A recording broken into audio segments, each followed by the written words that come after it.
This is the Sideline Slice, presented by Valentino's Pizza, the official pizza of the Huskers. Here's your host, Jessica Coody, and Husker Radio Network analyst, Jeremiah Sirles. Welcome back into another episode of the Sideline Slice, presented by Valentino's Pizza, the official pizza of the Huskers, another bye-week edition. And we welcome in the big dog, Jeremiah Sirles. Hey, how was your Halloween? Merry Christmas, you know, all the things before we start. Don't you dare skip Thanksgiving. Hey, Don't you dare skip Thanksgiving. I'm not. Listen, I was actually going to bring that up because it was the day after Thanksgiving, it was Friday, and there was a station here in Lincoln that was playing Christmas music all day. I could not believe it. I am one that I love Thanksgiving. I do not like to skip over it, but it seems like we're getting more and more to that point where we just go straight to Christmas. All the Christmas decorations are out everywhere.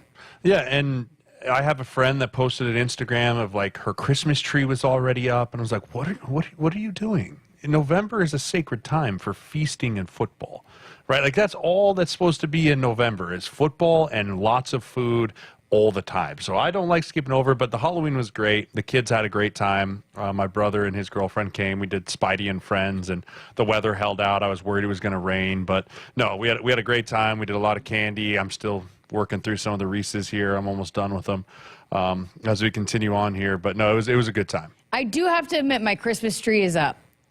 No. Because hear me out. My parents were here over the weekend, and they will not be in Lincoln again before Christmas. My mom always puts up my tree. So she just did it, took care of it herself because she knew she wasn't going to be back. So it's up, but I have not turned on the lights. My Christmas lights stay up in my window all year long, so I have some argument there, but really, I wouldn't have put it up had it not been for the circumstances of my mom does it every year. This is the only time she's going to be up here. All right, I'll give you the pass this one time. Okay. You get one free pass. Thanks. Thank you. All right, well, I guess we've avoided it long enough. Tough one. It's not easy to talk about. I know we don't always enjoy getting on here and dissecting a loss like that. We had such high hopes that we would be talking about that sixth win going into, this week in the bye week. But, man, just a tough performance. And, I mean, the coaches and players, Coach Rules said it, they've owned it. Just disappointing and frustrating that, they really let an opportunity slip away there. Yeah, and disappointing is the greatest word I can think to use for it. So much buzz around this game, so much promise coming off the performance that was the Ohio State game.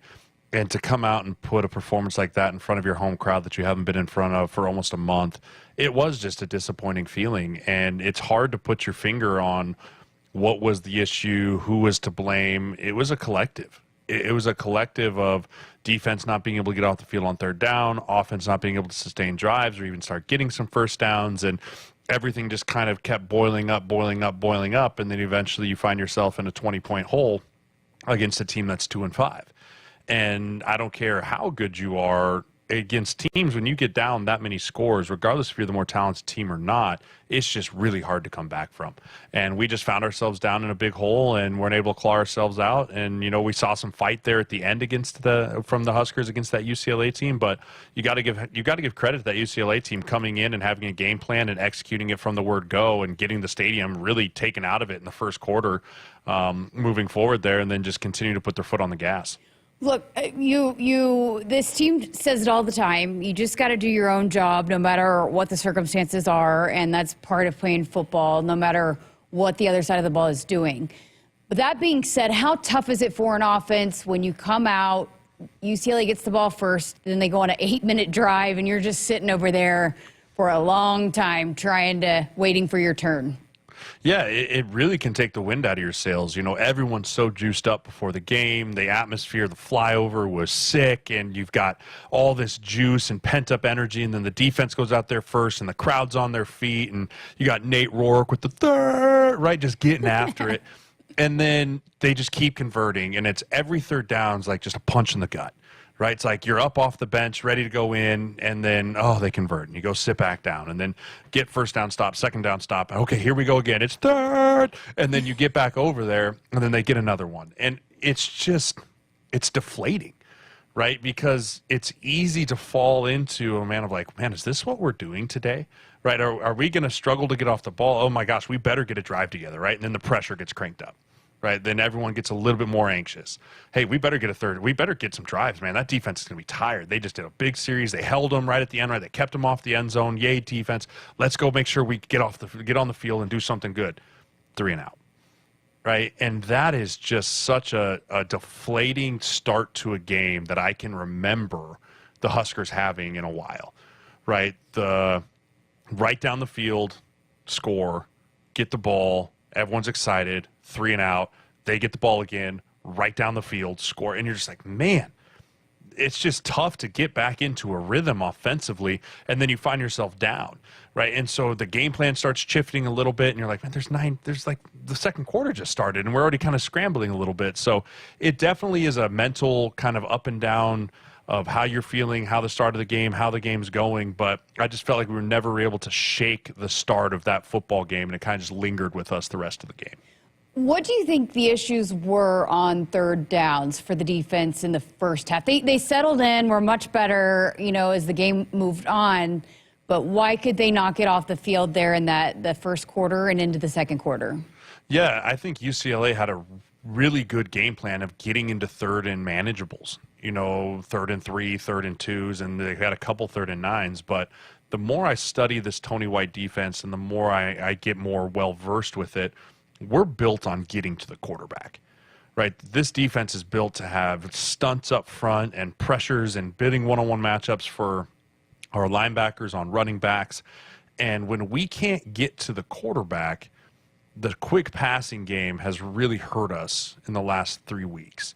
Right, looking back to Indiana, looking back to some of the success that Ohio State had throwing the football against us, and then looking at what UCLA was able to do with the quick passing game, it really just felt like we were always one step away from it being a sack or a hit, but he was able to get the ball out and find the open receiver and make the right read.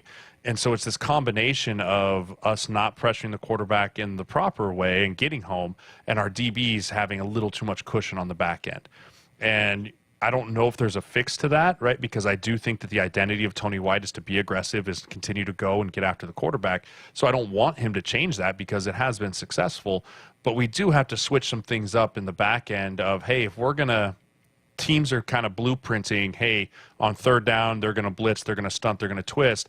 These 8 to 10 yard in-breaking routes over the middle or these quick outs with a sprinting and a rollout, those are the things that have hurt us. We have to find a way to have answers for those because UCLA exploited those weak points on our defense this last Saturday. I mean, that being said, there were obviously some adjustments made in the second half because they did do a much better job in the second half.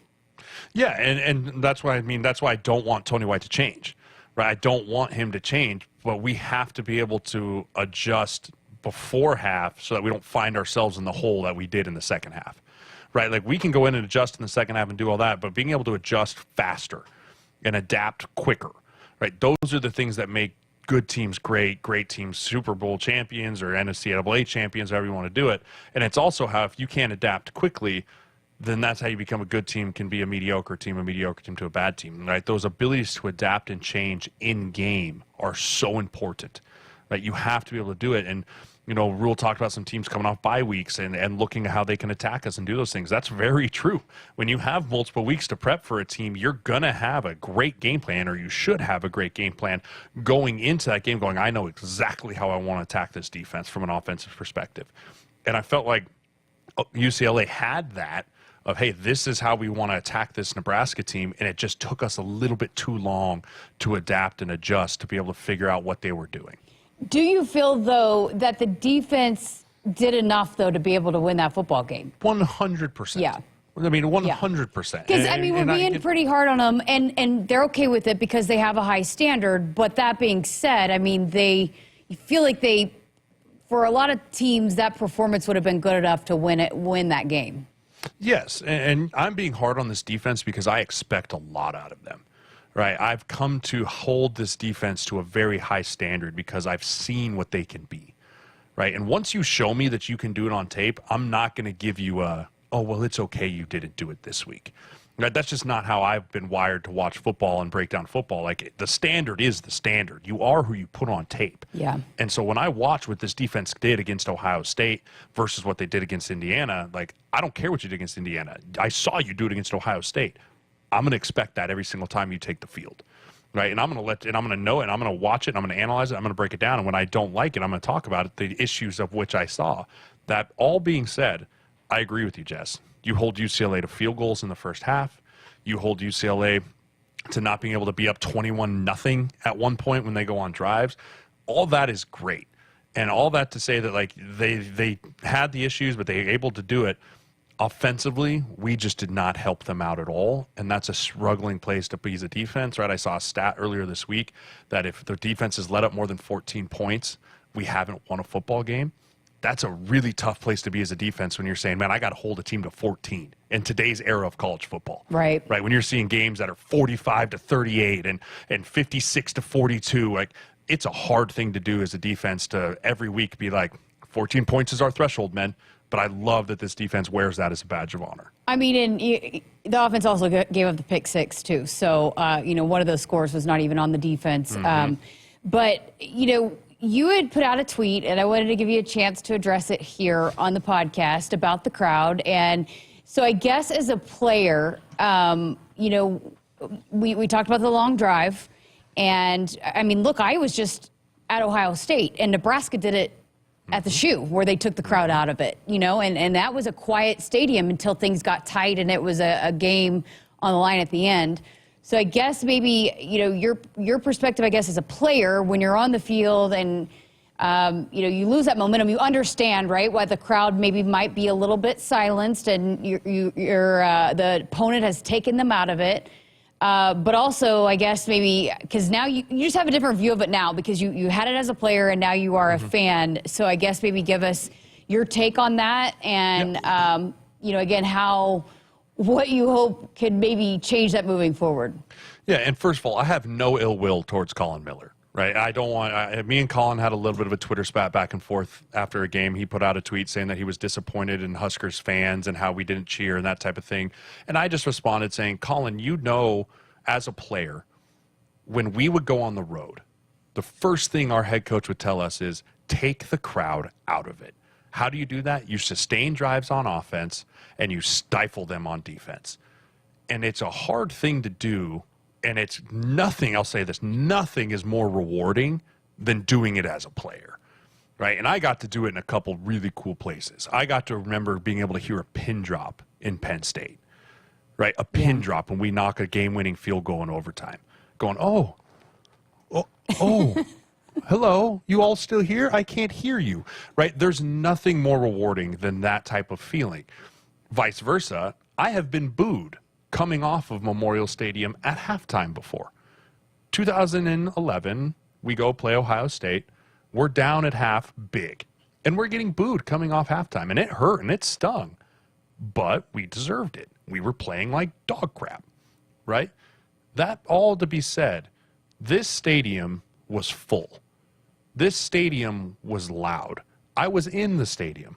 We did not sit when the defense was on the field. We stood and we cheered every single play of that 8-minute drive. Every single play of the drive going forward after that. We sat down and we were quiet when the offense was on the field. And there was some groans and there were some grumbles because there was frustration building. And when everything starts to go awry, as a player, you can't let any of that matter. None of that can matter. You have to worry about what's going on the field. But as a fan, I can feel where it's hard to just stand up and cheer for the sake of cheering. Will I always show up? Absolutely. Will I live and die for the Huskers? Obviously. But I can feel it on the other side now of it's just hard for me to stand up and cheer and cheer and cheer and cheer and cheer when there's nothing going on in front of me that's cheer worthy.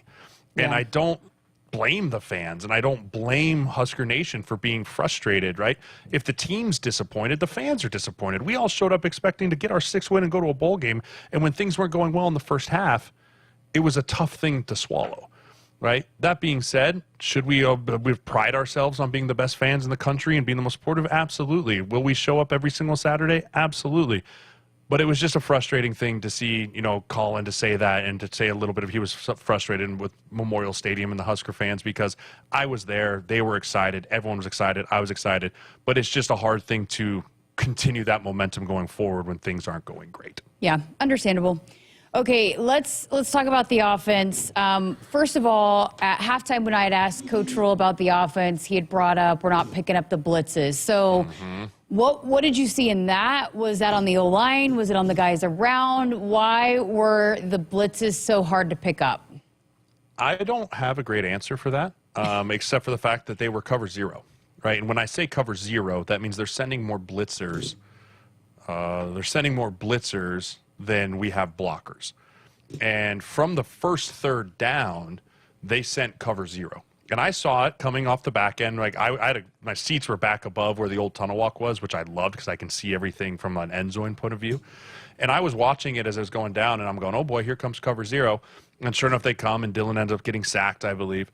And I'm going, okay, that's their plan this week, right? Like that's coming off the bye. They were like, hey, young quarterback, struggling to get the ball down the field on third down. We're going to come after him. That being said, we have to have answers for that, whether it's a check-in game, whether it's a come to the sideline and say, here's the flavor of the day, here's what we need to get to answer that. It's get to this play, it's check to this protection, it's slide the line this way, throw it out of here. Right? There's answers to cover zero on every team I've ever been on, and it really just felt like we weren't able to get to those answers. And then they started playing the cat and mouse game with Dylan as a young quarterback, and this is going to happen, of showing cover zero, thinking it's cover zero, bailing out into coverage. And when the defense has the offense on their heels a little bit with the we aren't sure what's happening, if you check, for example, if you check to a cover zero protection where you bring in a tight end or you bring in your line or your running back and put them in the protection scheme, and you check to a cover zero protection and they end up bailing in coverage, well, now it's like a two-man route. And you're going, oh gosh, it's fully covered, and now I don't really have an answer to go with the ball. Vice versa, if you don't bring them in and it's a cover zero, you have to get the ball out quickly on a side adjust, on a route conversion, on a lot of stuff that's going to have to happen to get the ball out quick, or else you're going to get sacked. And we just never got ahead of UCLA's defense. They had us on our heels pretty much from that first third down on of the cat and mouse game of blitz, not blitz, drop, not come. And we just really struggled to have an answer to pick up those type of pressures. What is the answer to that then? Yeah, the answer is, preparing for that during the week. And I'm not saying that they didn't, but I do think that coming off the bye, UCLA had a plan.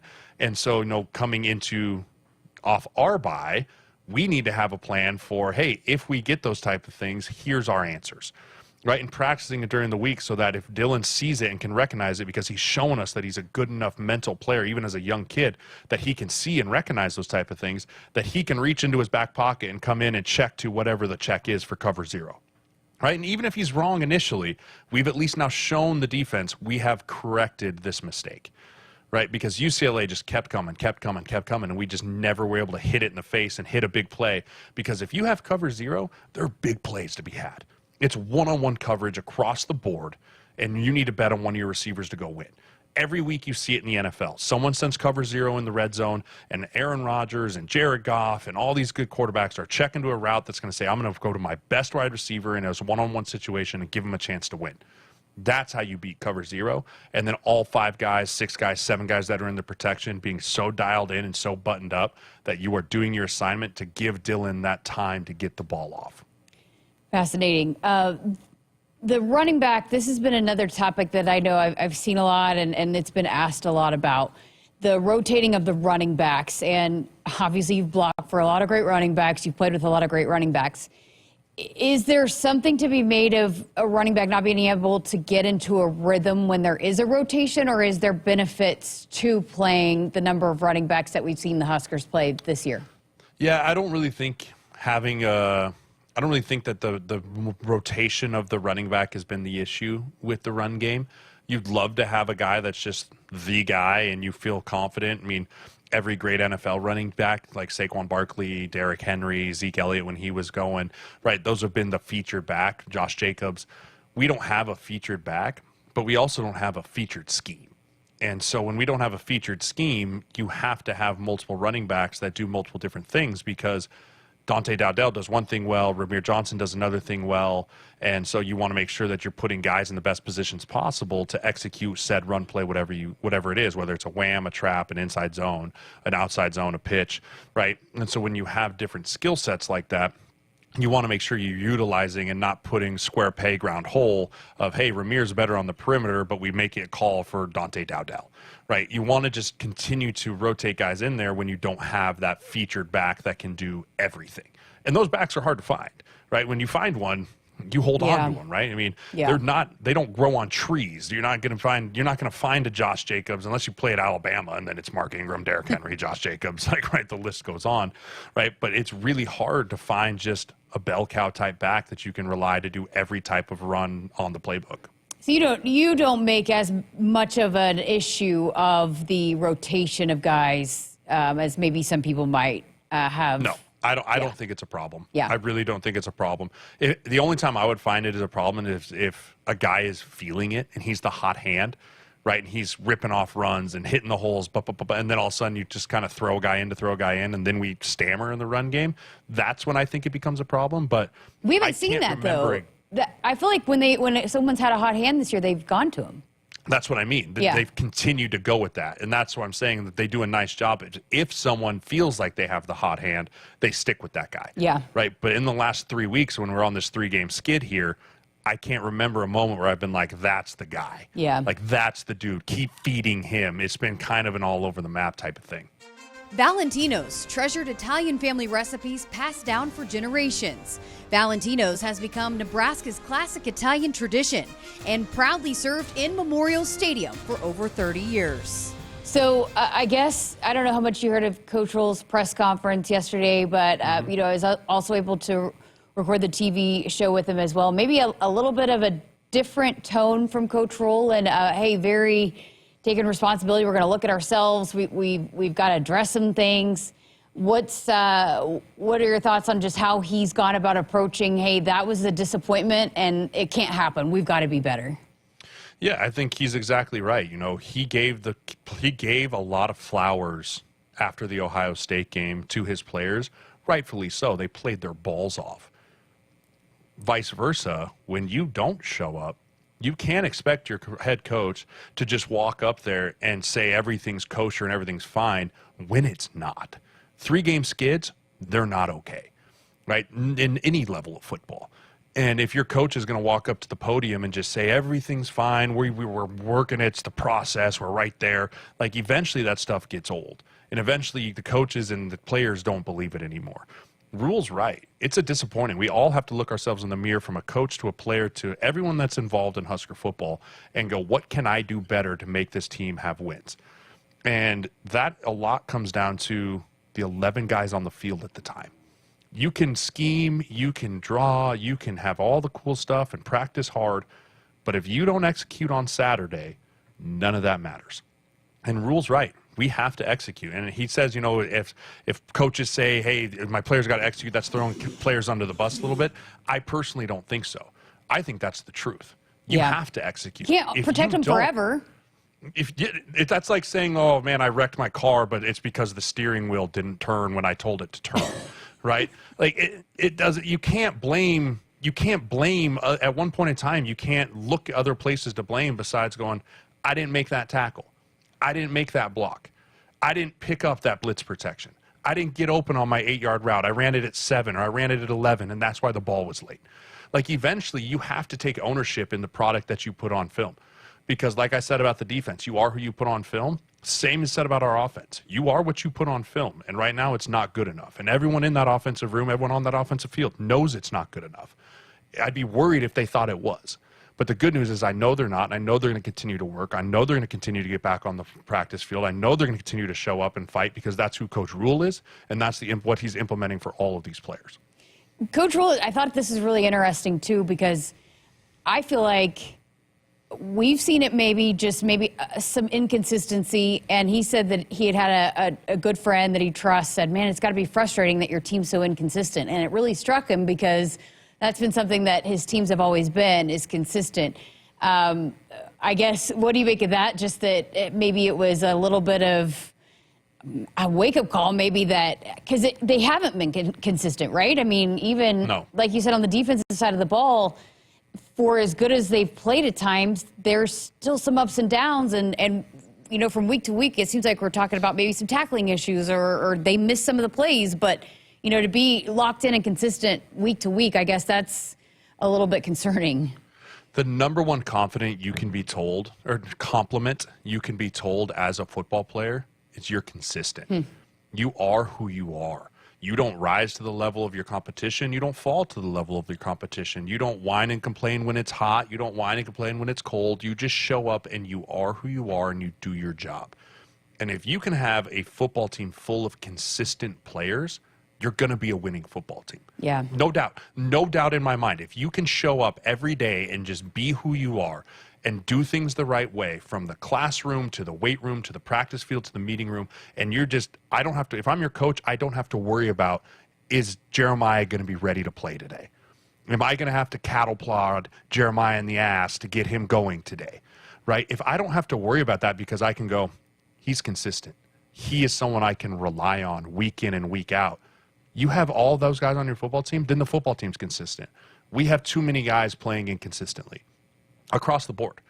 And Rule knows it, and that's why you have inconsistent teams, because the football's the greatest team sport ever, Jess. And I'm getting worked up here. But it's the greatest football, it's the greatest team sport ever, because you can have 10 out of 11 guys doing the exact right thing, being in the exact right spot, and that one guy that's not there can ruin the entire play.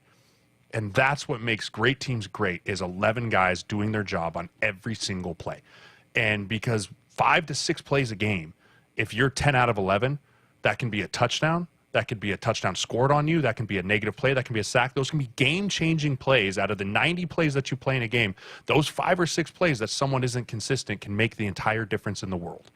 And that's where we're at as a Husker football program right now, is it's not 11 guys are being inconsistent. It's one guy here or there. And it's everyone taking their turn being that one guy. And until we can flip the page and turn the corner and be looked at as a consistent football team like an Iowa or a Minnesota, I joke about it all the time, like, oh, Minnesota's on for another 7-5 season. But they're consistently 7-5 because that's who they are. And we need to become that consistent football team if we want to get ourselves back to being above a 500 football team year in and year out. Do you enjoy that soapbox?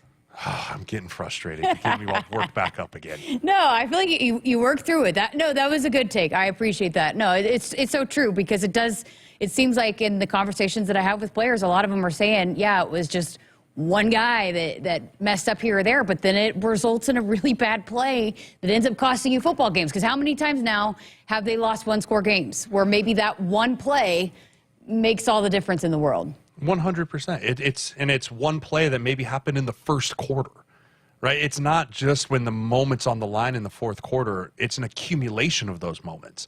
And that's why I said it's such a great team game, because it takes everyone. And not one guy's going to lose you a football game. Not one guy's going to win you a football game. It's the collective of the unit. Well, a couple more things I wanted to get to with you. Coach Rule had said that he was going to be consulting with some people and throughout the next couple of weeks. And again, just trying to look in the mirror. How can we get better? Because, look, there's 3 games left and 3 huge opportunities, and you got to get one more win. And there's a report coming out that Dana Holgorsen might be involved. He's been a guy, he's been around. I believe he was here maybe back in the summer. But your thoughts on that, and just to get, you want to talk about one of the great offensive minds in college football to be able to come in and be in that room. What will that add to a team here with 3 games left? Yeah, I hope it adds some life. I hope it adds some hope and some belief and some change, right? Rule's smart enough to know, hey, if we keep doing what we've been doing the last 3 weeks, I don't think anything's going to necessarily change, right? Like, why would I expect something to change, right? It's get used all the time, the definition of insanity, doing the same thing over and over again, hoping for a different result. He knows that we need to win one more game. What we've done in the last 3 weeks is not good enough. We need to change something in the process. And sometimes bringing someone in that's not been engulfed and in the box and in the shadow of what is Husker football since the word go in August, to take a 1,000-eye view and look down and be like, hey, maybe we change this. Maybe we try this. Maybe we look at that. And just bringing a fresh set of eyes and a fresh perspective to it could just be the difference. right? I don't think that bringing him in is going to be like, oh, we're a top 10 offense, right? But we don't need to be a top 10 offense. We need to be an offense that scores, like I said, 24 to 28 points with this defense that we have that's going to try and hold guys under 14. That's a recipe for winning football in the Big Ten. So if we can find a guy that can come in and even just make us a touchdown better per a game, I'm all for it. And I think it's a great idea. Okay, so besides just that, going into the bye week, what are you hoping that the Huskers do, adjust? What are some of the issues and things that they're working through this week and into next week? Yeah, the first thing is just continue to get healthy, right? Dylan got dinged in that game. We have some guys that are getting dinged, so getting healthy. But really just getting back to executing base fundamentals. Executing the base things from a technical standpoint, individually, from a schematic standpoint, from offense and defensive side of the ball, and really just not trying to reinvent the wheel over the next couple weeks, but just continue to get back to some basics and get back to our bread and butter and knowing what we're doing, and then trying to add in a few wrinkles here and there down the road. But this is not the time to throw the baby out with the bathwater and just be like, new scheme coming inwards, right? Can't do that. That's just a recipe for disaster. So I just want to see us continue to get back to base fundamentals, find a way to get ourselves back in the positive in the turnover margin. I think we were up big, and I think we're back to even. That's a big reason why we've lost 3 games. We've lost the turnover battle, right? So getting back to taking care of the football, getting the football taking away from the other teams, and just finding ways to get ourselves back on track like we were doing the first half of the season. All right, you got big plans for the weekend? You had a massive weekend the last bye. Yeah, no, I'm just going to hang out this weekend. Actually, that's not true. My wife and I are competing in the Josh the Otter Dancing with the Stars benefit Oh, yeah. this weekend. Yep. How's dance lessons going? Yep, they're good. We've been going since August. We're choreographed, we're polishing, and we're trying to learn how to smile and present. And right? So it's going to be a lot of fun, but that's going to be on Saturday night. So getting geared up for that. So that should be a really fun time because that's been literally months in the making of practice every single week and getting geared up. And it's been fun to do, but I'm ready for this to be done with and move on with my life. What kind of dance are you doing? We're doing a West Coast swing. Oh, nice. So we're doing a West Coast swing that, I mean, I volunteered my wife for this. She did not have a say in this. I came home and said, hey, this is what we're doing. So super outside of her comfort zone, but it's going to be a lot of fun. So were you a face paint guy? Did you wear eye black? I did not. No, I feel like I was going to say, I feel like you should wear eye black with your do the eye sequins. black there? No, I was never the eye black guy. I sweat too much. I wipe my face. I tried doing it one time because I thought it looked cool, and I looked like an idiot. So do you have like a sequiny shirt and stuff?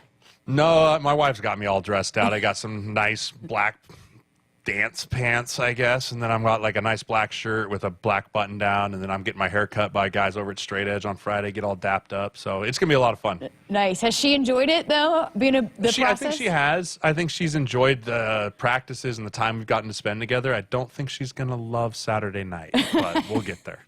Hey, though, if somebody wants, because it's for a great cause, right? Tell us Yes. about it and where if people wanted to get involved. I was going to buy a ticket, but we've got a men's basketball game, so I can't go. But for people listening in, if they want to get involved, where can they do that? Yeah, absolutely. So, yeah, Josh the Otter is a foundation that is for childhood swimming and to really help prevent childhood drowning. It's one of the #1 killers of children across the United States.